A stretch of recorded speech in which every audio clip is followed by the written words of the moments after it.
โอ้อยู่นี่มีปลาสารเฮ้ยนี่หลายขนาดนะลมเลย อย่ามัน โอ้ลม หมักส้มปล่อยพี่น้อง เงินเดือนก็บ่ได้ ส้มปล่อยธรรมชาติ เอาแสงอูนให้2 ล้าน เกิดอ ซ ยู่ อย นี่ จะได้ได้ โอ้ บ่ได้ โท เอา ษ แส นี่ งอูนให้2 ล้านของการให้1.5 ล้าน เขาเปียว เอาเมื่อ เขายืม จุด ล้าน ไปจำมือ พวกสูตรรดน้ำพวกอานา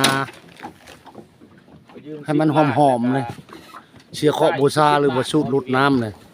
เอาหมักส้มปล่อยธรรมชาติเลยเอาเมื่อเฮ็ดนี่พี่น้องเอ้ยนี่โป้โตตกอยู่ได้มันหมักอ่อนโพดอันนี้เฮ็ดยังบ่ได้นี่ อย่าง ต้องเอาหมักแก่นี่ น้ำใหญ่ๆเลย โอ้สุกไม่ย่างใหญ่พี่น้องไม่ย่างแดงย่างแดงพี่น้องเอ้ยย่างแห้งชาตินาไก่น้ำเทิน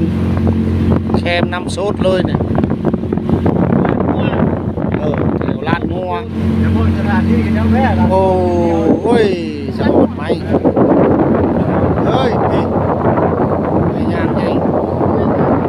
ย่างแดงยังหลายเห็นเฉพาะตัวแคมน้ำนะพี่ที่มันเข้ามาอยู่ในดุ่มแห้งสิเจ๊กเลยแห้งสิหลายเนี่ย ว้า นี่ จังสันเดาอ่ะ นี่พี่น้องนี่เจ้านี่ โอ้ทำเป็นพายฟุต มาแล้ว ไปเลย 1 โตพี่น้อง แล้วต่อไปละหลายๆ เห็นอยู่ตะ